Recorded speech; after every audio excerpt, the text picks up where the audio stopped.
Hi, everyone. I'm Dr. April Jasper, and I'm here with Dr. Mark Blumenstein. And we are at the Reichert booth, but this is Vision Expo West. We're super excited to be here broadcasting live, and we have some fun conversation to have today, right, Mark? Yes, fun. But I think first they want to know who you are, where you're from, about your practice. Why don't you tell us a little bit about you? Dr. Mark Blumenstein, as you said, thank you for saying that right. More importantly, I practice in Scottsdale, Arizona, and it's a ophthalmology practice, but we do a lot of primary care. We do post-operative care. We see a lot of patients, keeping it real. Well, that goes right to my first question. In what ways do you and should we differentiate our practice? That is a great question. I mean, the one thing that I love about our profession is that we're very altruistic. I mean, I know that if I came out to Florida and I said, April, hey, I'm having a problem, you'd be able to tell me how to get through it. But we also want patients to come to our practices and feel something different and unique. One of the things that we do is we pride ourselves in setting our patients in an experience that is different than everybody else. And mainly by utilizing new equipment, by having modern technology, modern diagnostics to provide a more unique experience. Yeah, so basically what you're saying is you want to elevate that experience, and patients expect something different and new every year, don't they? 100%. I mean, the exciting thing for us, and this is what the surgeon I work with, is he's always looking, what's the next technology? Yeah. And we want our patients to come in and know that if there's something new and exciting, something that's just out of the norm, that they're going to see it in our practice. Well, we're standing right here in front of a digital phoropter. So tell me what you have been thinking about how that's elevated that experience for you. So, obviously, Reichert is the ones who invented the phoropter. I think it was 100 years ago. It's been a while. I think they're celebrating 100 years of the phoropter. But more importantly, is that, for us as optometrists, we've acclimated ourselves to using the phoropter one or two. But when you get a patient and you slide in a digital phoropter, and you're standing across the room looking at them, and they hear the machinations of the phoropter going, it's kind of like something different. But more importantly, what it does is it allows us to be a little bit more accurate and a little bit more precise. And the last thing I'll tell you is this: it really does allow the staff to have a little bit more efficiency. That's what I was going to ask. I mean, that is the other thing that's important. Our staff are very important to us. We know we can't provide that experience without our team. So how does a digital phoropter and this whole process affect your patient flow and that experience? Oh gosh, it actually enhances the patient flow. We have our phoropter integrated to a lensometer and an autorefractor. So they will go in, get the autorefraction, get the lensometry, and then by the time they get into the lane, the autorefraction and the lensometry are there. Right. So one of the really great aspects of it is that transposition, writing things down is taken away. But with a hit, a touch of a button, you can switch between here's your old glasses, here's the new prescription run offer. So not only does it enhance, not only does it make it more efficient, but we've also seen more sale in our optical because patients see the difference without it having to be put your glasses on, check it through the phoropter. So my argument also is for this technology that I feel like patients' perception of the accuracy of the results that we get might be different. What do you think about that? No, I totally agree.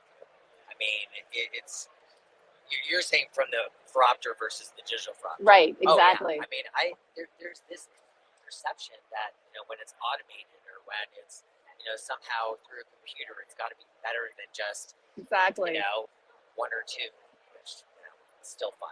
And I'm sure there's people out there that can do a refraction the old-fashioned way and do a great job. But I really believe that I need the workflow change as well as that patient experience. Their perception is just different. I'm sure they think surgery is even better, which could be. Yeah. Well, for me, the other thing too that I love about the digital phoropter is the chart that's associated with it. Yes. I say that, I know that sounds just kind of like, well, that's being able to isolate a letter, being able to change the lines, being able, and I can do it with a click of a button. And I feel sometimes, when we're so used to the Snellen, and the patients come in, well, I memorize those lines. I go, really? I hit a button, change it up. I'm like, okay, well, that's different. Right. So it does. I think there's a psychological effect for the patient that this is different than the guy next door, but it's a little bit more precise and less predictable. So I want to change the subject just a little bit. Same idea, a little different flow here. But what about remote refraction? What is the biggest benefit to remote refraction? So, it's interesting. I don't think any of us in eye care ever thought what would happen if patients couldn't come into the office. Yeah. When would that ever be a thing? Until 2020. Yep. When, patients were a little bit afraid about coming in. But the other thing, too, is we had to really slow things down so patients weren't on top of each other. Yep. A opportunity to be able to utilize a phoropter while you're sitting remotely, right, where you have a patient go into a facility, where there's maybe one person there, and you as a doctor are able to do the same type of refraction you did without them there. It's to me, I think it's definitely the future. And so, we actually see Reichert technology being able to do that now. Yeah. The other thing that's interesting is that in our practice, we are affiliated with one of the local MBA teams, and we have to go down and do physicals. Oh, wow. And one of the things that they want is, well, what if I need classes?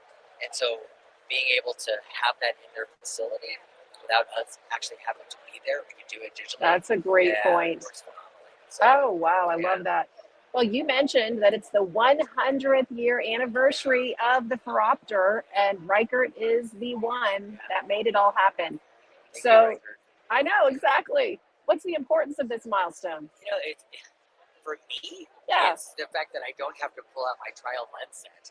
I totally respect anybody who deals with specialty contacts, who deals with keratoconic patients, but part of the reason, the original phoropter, was so great is because it had all those lenses in there. We're able to go there, and the truth of the matter is that that's even limited because you start getting these really high corrections, right? Which is where now we've taken the trial lens set, the phoropter, to using the VMAX where we have here, kind of do right. more. It's a lot in 100 years. Look where we are. One of those times in life when. Do you ever sometimes feel though that it's been 100 years since you've been practicing? It's like it's been 100 years. Yeah. I was just going to say, I haven't been around that long, Yeah, but yes, thank you, Reichert. Nice. So where can all the people that are listening, we've got viewers that are not here at Expo, so if they are, they can come here to the booth and talk to Reichert today. But what other options do they have to learn more about digital refraction? Well, obviously, they can go to any publication, Optometric management. Optometric management, whether it be digital or other, because Reichert is a huge supporter of optometry. Yes. I think, when you brought that back about 100 years, I feel that optometry and Reichert are integrated.